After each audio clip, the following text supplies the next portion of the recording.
नमस्कार प्यारे बच्चों, आइए देखते हैं कक्षा 7वीं का पाठ नंबर 6 राजा दाहिर एवं राजा आनंदपाल। ये वो दो राजा हैं जिन्होंने भारत में तुर्को अरबों के आक्रमण को रोकने का भरपूर प्रयास किया और ऐसा करते करते उन्होंने शहादत प्राप्त की। तो आइए हम इनके ऊपर चर्चा करते हैं। सबसे पहला क्वेश्चन है, चचनामा क्या है? इसमें किस राजवंश के विषय में वर्णन किया गया है? चचनामा सिंध के इतिहास में से संबंध रखने वाली एक पुस्तक है, यानी कि एक पुस्तक है और पुस्तक किससे संबंधित? सिंध के इतिहास से। इसके रचयिता है अली अहमद। इसमें चच राजवंश के इतिहास का वर्णन किया गया है और अरबों के द्वारा सिंध विजय का उल्लेख किया गया है।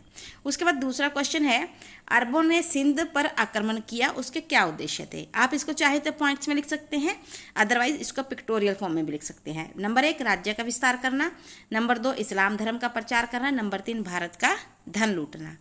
नेक्स्ट क्वेश्चन है, जयपाल के हिंदू शाही राज्य की सीमाएं कहाँ तक फैली थी? सरहिंद, लघमान, कश्मीर, मुल्तान तक, और उसकी राजधानी थी वहिंद। उसके बाद है, महमूद गजनवी ने मथुरा पर आक्रमण के दौरान किस भगवान की मूर्ति को अपमानित किया? इसका सही आंसर है भगवान केशव की मूर्ति को। उसके बाद नेक्स्ट क्वेश्चन है, राजा दाहिर के प्रतिरोध का वर्णन करें। राजा दाहिर एक शक्तिशाली शासक थे। उनके शासनकाल में अरबों ने भारत पर कई आक्रमण किए। मकरान पर अधिकार करने के बाद अरबों के लिए सिंध को जीतना आसान हो गया, क्योंकि सिंध के शासक कौन है? राजा दाहिर। अरब जहाज़ों को जब देवल के डाकुओं ने लूट लिया तो उनके हजाज जो थे, उनके शासक था जो, वो काफ़ी नाराज हो गया। उसने दाहिर से कहा कि वो इन डाकुओं को सजा दे, परंतु जब दाहिर ने उसकी बात को ना माना तो उसने दाहिर के विरुद्ध 3 सेना नायकों को भेजा। 2 को तो दाहिर ने मार गिराया, लेकिन जो तीसरा सेना नायक था उसने 712 में जो है वो सिंध पर आक्रमण कर दिया और उसका नाम था मोहम्मद बिन कासिम। उसके बाद है, कासिम ने देवल पर अधिकार कर लिया और बड़ी निर्दयता से लूटमार की, हत्याएं की। राजा दाहिर ने मोहम्मद कासिम का डटकर मुकाबला किया, परंतु 20 जून 712 ईस्वी को दाहिर के सीने में अचानक तीर लगा, जिसके कारण उनकी मृत्यु हो गई। उसके बाद क्वेश्चन नंबर 6, हिंदू शाही शासक आनंदपाल और महमूद गजनवी के बीच हुए संघर्ष का वर्णन करें। नंबर 1 है, आनंदपाल उत्तर पश्चिमी भारत के एक महान शासक थे। 1008 ईस्वी में महमूद गजनवी ने उनके विरुद्ध विद्रोह कर दिया।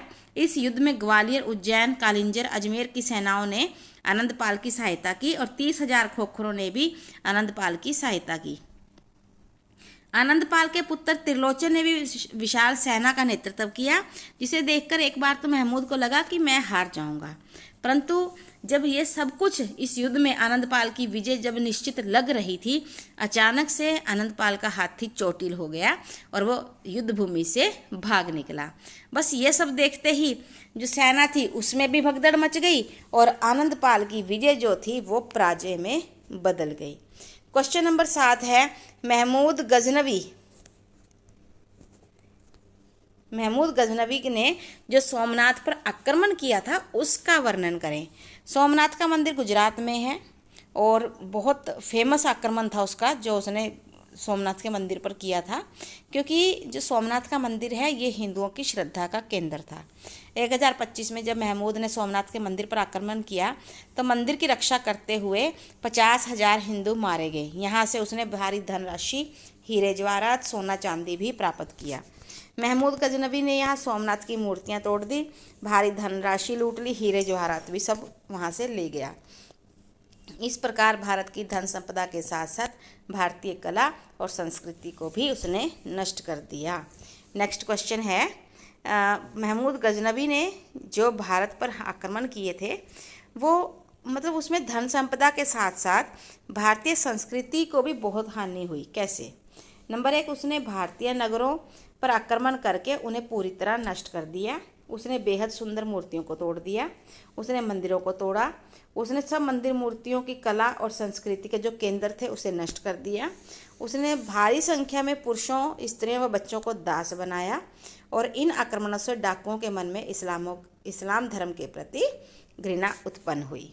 उसके बाद नेक्स्ट क्वेश्चन है, क्वेश्चन नंबर 9, आनंदपाल एक योग्य और कुशल शासक था। उपरोक्त कथन को तर्क सहित सिद्ध करें। आनंदपाल उत्तर पश्चिमी भारत का एक महान और शक्तिशाली शासक था। उसने नंदना नामक नगर को अपनी राजधानी बनाया। उसने कई राज्यों को जीतकर अपने राज्य का विस्तार किया। वह अपने पड़ोसी राज्यों के साथ मित्रता का संबंध रखता था। उसने विदेशी आक्रमणों से अपने देश की रक्षा के लिए अनेक राज्यों का सहयोग भी लिया। उसने कृषि और व्यापार पर भी बल दिया। 1008 ईस्वी में महमूद गजनवी के आक्रमण का अटक के पास वहिंद में कड़ा मुकाबला किया। उसके बाद बेटा आपके पास है बुक पाठ। इसमें आपको ऑप्शंस हैं और उसमें से सही या करेक्ट क्वेश्चन का आंसर आपको देना है। करेक्ट आंसर देखिए, पहला है मोहम्मद बिन कासिम ने सिंध पर हमला कब किया। इसका सही आंसर है 712। आनंदपाल किसका पुत्र था? जयपाल का।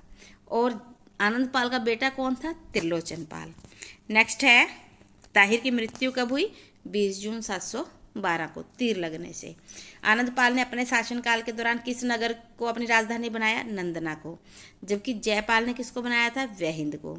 लंका से आने वाले अरब जहाज़ों को किस समुद्री तट पर डाकू ने लूट लिया? देवल पर। जिसके कारण कौन नाराज हुआ था? हज्जाज। उसके बाद है राजा दाहिर की माता का नाम सौंधी।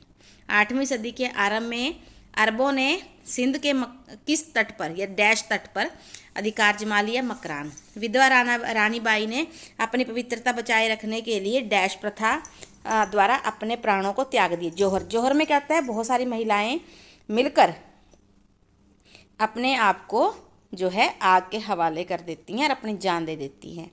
चौथा इसके अंदर पॉइंट है तुर्क डैश की एक बर्बर जाति थी, मध्य एशिया। नेक्स्ट है सुबुक्तगीन की मृत्यु के बाद उसका पुत्र डैश गजनी का शासक बना। इसका सही आंसर है महमूद गजनवी। फिर उसके बाद है सही और गलत का निशान लगाएं। अरबों ने सिंध की सीमा पर सिर्फ थल मार्ग से आक्रमण किया। गलत। उसके बाद है मोहम्मद बिन कासिम के पास 10,000 सैनिकों की प्रशिक्षित सेना थी। ये भी गलत है। आनंदपाल की मृत्यु के बाद उसके पुत्र त्रिलोचन पाल ने महमूद गजनवी के विरुद्ध भारतीय राजाओं का संघ बनाया। ये सही है। सोमनाथ के मंदिर की रक्षा करते हुए 50,000 हिंदू मारे गए। ये भी सही। महमूद गजनवी का मथुरा पर जो आक्रमण था वो उसका अंतिम आक्रमण था। ये गलत है। उसके बाद आपको मैच करने हैं। सोमनाथ मंदिर का आएगा गुजरात। हिंदू शाही शासक का आएगा आनंदपाल। महमूद गजनवी का आएगा गजनी। कलहन का आएगा राजतरंगिणी। और चक्कर स्वामी मंदिर का आएगा थानेसर। अब इसके साथ बुक पार्ट क्वेश्चन आंसर सभी हो गए हैं। हमारी वीडियो पसंद आए तो लाइक ज़रूर करें और अगर कोई भी क्वारी हो, कुछ भी पूछना हो तो निसंकोच कमेंट करें। अपनी क्लास के बच्चों के साथ शेयर करें और इसे लेसन को पूरा पाठ को अच्छे से पढ़कर उसके बाद ये प्रश्न उत्तर करके समझ के अपने टीचर से चेक करवाएं। तो इसी आशा के साथ कि आप खूब मेहनत करेंगे, आगे बढ़ते रहेंगे। Thank you so much. Have a nice day. God bless you बेटा। जय हिंद, जय भारत।